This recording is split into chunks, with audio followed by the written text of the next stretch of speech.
Jadi di podcast kali ini kita pengen ngebahas tentang SDGs, pemuda dan SDGs. Untuk pertama ini gue pengen lo bagi dulu dong pengalaman lo di SDGs itu kayak gimana, biar teman-teman yang dengar tahu apa sih SDGs dan gimana sih pengalaman lo. Halo semua, gue Andrean. Hari ini gue pengen ngebahas tentang SDGs dan pemuda. Mungkin bukan ngebahas sih, tapi lebih ke sharing-sharing aja. Um, Sebelumnya, gue selain jadi mahasiswa di Universitas Bakri, gue juga aktif di organisasi namanya 2030 Youth Force Indonesia. Di sana gue sebagai wakil koordinator. Fokus kita dalam NGO tersebut adalah memastikan pemuda untuk ikut terlibat dalam pembangunan berkelanjutan. Nah, sebelumnya gue sebelum mulai lebih enak kayak lebih sharing dulu apa itu SDGs kali ya Iya Wike. betul. Ya iya. Apa sih SDGs Andrian menurut lo? Nah, sebenarnya kalau misalnya gue ngomongin SDGs, di sini gue ada 3 keywords yang pengen gue apa ya terus-terus gue ulang gitu. Kalau misalnya ngebahas SDGs, yang pertama di sini ada Leaving No One Behind, yang kedua pemuda, yang ketiga 17 goals. Nah, SDGs itu terdiri dari 17 goals yang dimana emang tujuannya untuk mensejahterakan dunia gitu. Karena ini agenda pembangunan dunia yang sebelumnya dari kelanjutan MDGs. Terus dengan prinsip no one left behind, di SDGs ini inklusif. Jadi kayak gak cuman pemerintah doang atau gak cuman stakeholders terkait doang, tapi seluruh umat yang ada di dunia ini ikut berkontribusi dan terlibat dalam SDGs sebenarnya. Dan yang ketiga pemuda. Kenapa pemuda? Karena pemuda menjadi salah satu key actor dalam berhasil atau tidaknya SDGs. Nah, untuk masuk lebih dalam ke SDGs itu sendiri, sebelumnya mungkin bisa gue tarik pada tahun 2015 dulu ya. Oke. 2015, jadi Indonesia sudah meratifikasi agenda pembangunan dunia, yaitu SDGs, selanjutan dari MDGs, bersama 193 negara. Nah, di SDGs ini sendiri ada 169 indikator yang ingin dicapai. Nah, dalam setiap negara tuh punya permasalahan yang beda-beda. Jadi kalau misalnya lu buka indikator SDGs yang ada di Indonesia sama yang ada di US itu bakal beda isinya karena goals-goals yang pengen dicapai pun beda-beda gitu karena permasalahan setiap negara juga beda. Betul betul betul. Di Indonesia sendiri SDGs itu dinaungin sama Bappenas sebagai apa ya kayak ibaratnya um, key aktornya lah kalau misal di Indonesia badan pemerintahnya yang bertanggung jawab sama SDGs itu Bappenas. Oke oke. Um, nah, um, di SDGs yang tadi gue bilang ada goal 1 sampai 17 dan itu emang udah kayak apa ya? Kayak kesepakatan dunia kalau misalnya itu adalah masalah-masalah dunia yang ada di dunia yang pengen di-solve gitu, yang pengen diselesain. Mulai dari menuntaskan kemiskinan, kelaparan, kesehatan, pendidikan, gender, terus juga ada hukum dan lain-lain. Nah, kalau di Indonesia sendiri itu dibagi jadi 4 pilar WIC. Ada pilar ekonomi, Ekonomi. sosial, lingkungan, sama ada pilar hukum dan tata kelola. Dan ini tuh sesuai dengan nawacita dari Presiden kita Jokowi. Kalau di Indonesia sendiri sih udah ada perpresnya. Itu tahun 59, perpresnya nomor 59 tahun 2017. Jadi, apa ya, di Indonesia itu sebenarnya udah ada policy-nya sendiri mengenai SDGs. Nah, sekarang kenapa pemuda gitu ya Wike? Iya betul. Karena gini Wik, jadi kan SDGs ini emang tujuannya tuh untuk pembangunan dunia yang lebih baik lagi. Nah, tujuan ini ditargetkan tercapai pada tahun 2030. Tahun Sekarang, 2030. Oke. nah berhasil atau tidaknya SDGs ini yang akan menerima benefitnya itu pemuda. Sekaligus pemuda jadi key actor di sini. Jadi imagine gitu ya, kalau misalnya kita nih dari sekarang SDGs udah kayak ngasih target-target untuk yang pertama kayak menjaga lingkungan, terus menciptakan keadaan sosial yang baik, jadi nggak ada ketimpangan, nggak ada kemiskinan, terus ekonomi juga lancar, kayak semua orang dapat pekerjaan yang layak dan lain-lain gitu ya. Um, itu akan apa ya, kayak kita yang akan menerima benefitnya. Kalau misalnya ini gagal gitu, kayak misalnya kayak lingkungan rusak, terus kayak Jakarta mulai tenggelam, makin lama banjirnya makin naik, ujung-ujungnya kita yang bakalan menerima apa ya, efek sampingnya gitu. Iya, Karena betul. di tahun 2030 kita yang akan jadi pemimpin gitu, Wik. Oke, Andrian, seru banget kalau kita bahas masalah SDGs. Kan Seru kita tahu banget kan sama kita sorry. Seru banget ngobrolin SDGs sama ini CEO BK Kopi, Bepa Kopi. ya, ya. Jadi Andrian, kita tahu sendiri kan kalau misalnya masyarakat Indonesia ini agak barbar dikit lah. Jadi gimana menurut lo, ada nggak sih problem waktu lo menjalankan SDGs ini bersama, kan tujuannya kan society pasti kan masyarakat, apakah diterima sama masyarakat atau masyarakat malah nolak atau gimana sih keluh kesahnya, atau ada problem di lapangan pas lo jalanin ini? Oke, mungkin dukanya sih karena gue tuh ngebawa value pelibatan yang bermakna untuk pemuda gitu ya, meaningful youth participation. Jadi kayak dalam berbagai program yang gue buat bareng sama stakeholders terkait, kadang-kadang tuh justru gue yang gak dilibatin secara bermakna. Jadi kayak cuman dekorasi doang atau cuman manipulasi dalam satu program kayak gitu.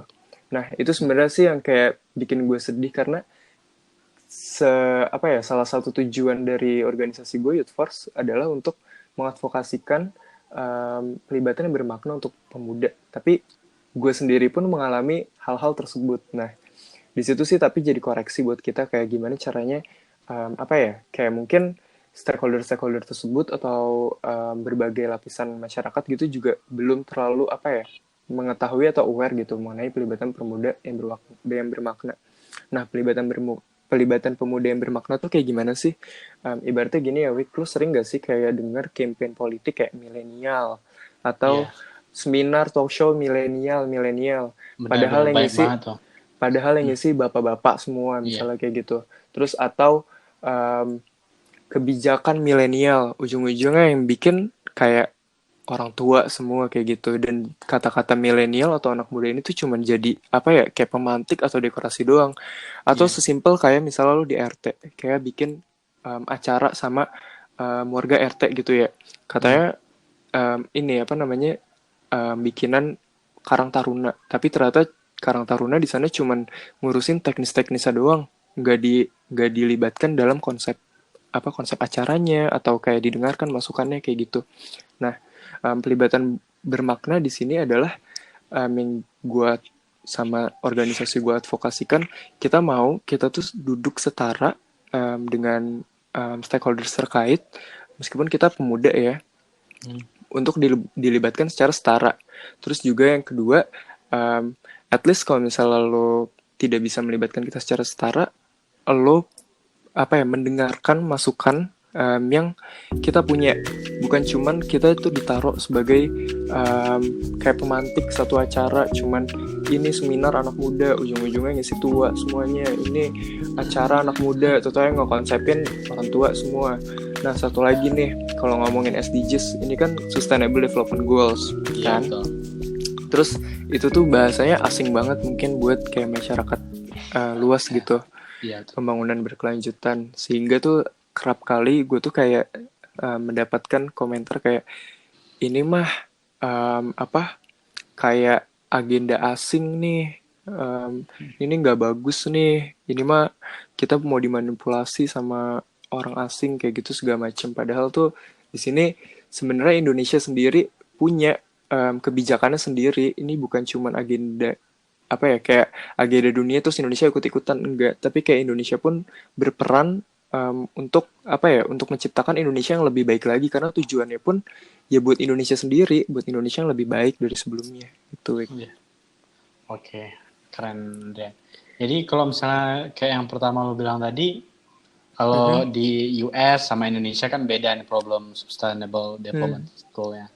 apa tuh menurut lo yang udah sekarang lo bareng teman-teman lo yang kerjain itu, lo fokusnya di bidang apa, dan menurut lo sendiri penilaian lo seberapa bermanfaatnya untuk masyarakat, Anda? Oke, kalau berdasarkan research gue gitu ya, kita punya survei namanya See My World 2030 yang udah diisi sama mungkin 5.000 lebih pemuda yang ada di Indonesia. Itu tuh top permasalahan yang ada di SDGs itu nomor 4, quality education. Jadi kayak mungkin banyak masyarakat kita yang belum bisa mengakses pendidikan yang layak, terus juga even udah mengakses pendidikan yang layak, ternyata harganya mahal banget, misalnya kayak gitu. Atau anak-anak daerah yang rumahnya jauh banget dari kampus atau dari institusi-institusi yang berfokus sama pendidikan, sehingga nggak terjangkau untuk mengakses pendidikan itu sendiri. Nah, kalau apa yang gue lakukan sama organisasi gue adalah gue di sini tuh pengen kapasitasin anak-anak muda untuk tahu sebenarnya SDGs itu apa dan kenapa lo harus kontribusi di sini, kayak gitu. Selain gue mengadvokasikan, selain gue kayak memberi kapasitas kepada para pemuda, sharing ilmu ibaratnya mah, gue juga mengadvokasikan hak-hak muda ke pemerintah. Jadi kita sebisa mungkin tuh terus kayak mengawasi gitu ya, kayak pemuda tuh harus dilibatkan secara setara, yang sempat gue mention barusan, kayak pelibatan yang bermakna, kayak gitu. Nah, dalam program gue sama Youth Force, kita nih dalam Karintana kayak gini, kita punya program namanya kita 2030 Engagement. Jadi itu semacam online course yang emang kita kasih materi-materi seputar SDGs, terus juga pelaporan SDGs gimana caranya lo menerapkan prinsip SDGs dalam organisasi lo, terus juga gimana cara lo advokasi, gimana caranya lo bikin storytelling yang bagus, kayak gitu sih, yang bisa jadi tools nih buat anak muda untuk punya kapasitas dan juga bisa jadi partner yang setara untuk stakeholders pembangunan, agar kedepannya tuh mereka dalam bekerja sama atau berkolaborasi, mereka ditempatkan dalam pelibatan yang bermakna. Oke. Gitu sih, masa setiap orang pasti punya kontribusinya sendiri dalam SDGs, karena SDGs itu tuh sebenarnya aspek-aspek yang ada dalam kehidupan lo sehari-hari, dari lo bangun tidur sampai lo tidur lagi.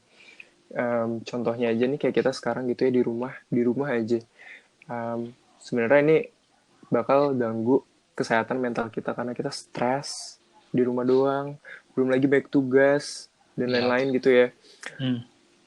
Dan itu sudah menjadi fokus SDGs mengenai kesehatan mental gitu. Terus kayak pandemi sekarang yang ada di Indonesia tentang corona, itu juga menjadi salah satu concern SDGs, kayak melindungi satwa liar yang ujung-ujungnya kan sekarang kayak menimbulkan masalah baru kan tentang virus ini dari satwa liar yang dimakan. Kayak gitu, Wik. Nah, lo sendiri pun di BKH Kopi sebenarnya yang memberdayakan para petani kopi Aceh gitu ya, terus juga memperkenalkan kopi-kopi Aceh, itu pun juga masuk dalam SDGs, kayak decent work and economic growth gitu. Kayak lo bisa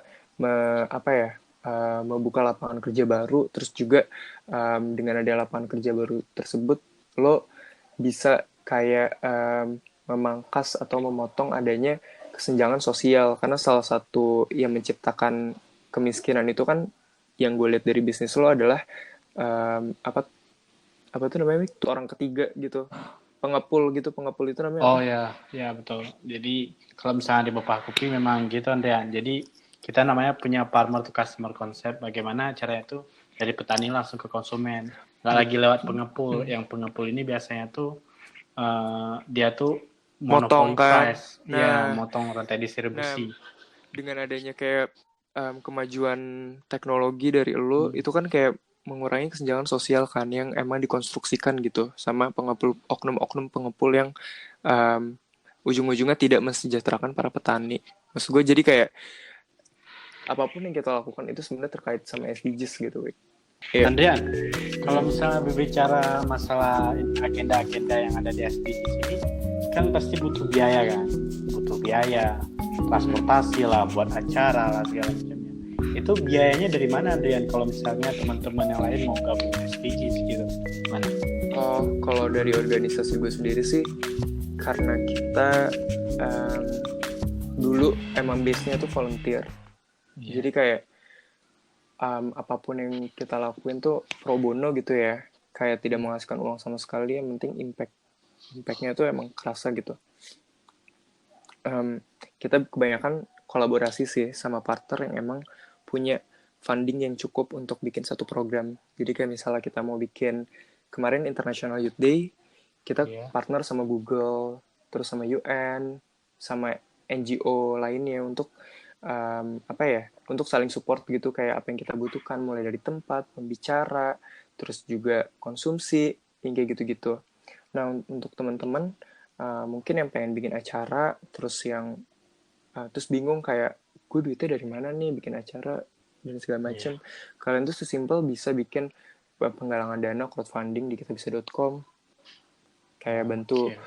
untuk bikin satu program sosial, terus juga kalian bisa apply funding ke berbagai perusahaan ataupun instansi terkait.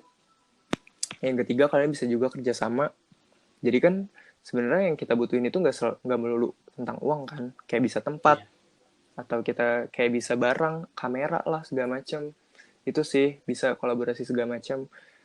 Hanya kayak di tahun 2018 kemarin, gue sama Hmm. organisasi gue sudah melegalkan menjadi yayasan. Jadi kita udah legal jadi yayasan tuh, namanya 2030, Yayasan 2030 Praptanusa. Um, Kenapa kita legal jadi yayasan? Karena kita emang pengen bertransformasi, yang tadinya base volunteering, kita pengen jadi organisasi yang profesional. Dimana kalau misalnya kita ngomongin keberlanjutan tuh bukan hanya cuman impact sosial doang yang kita kasih, tapi kayak gimana caranya kita bikin satu organisasi tuh berkelanjutan juga. Salah satunya adalah dengan funding yang cukup gitu, Wik.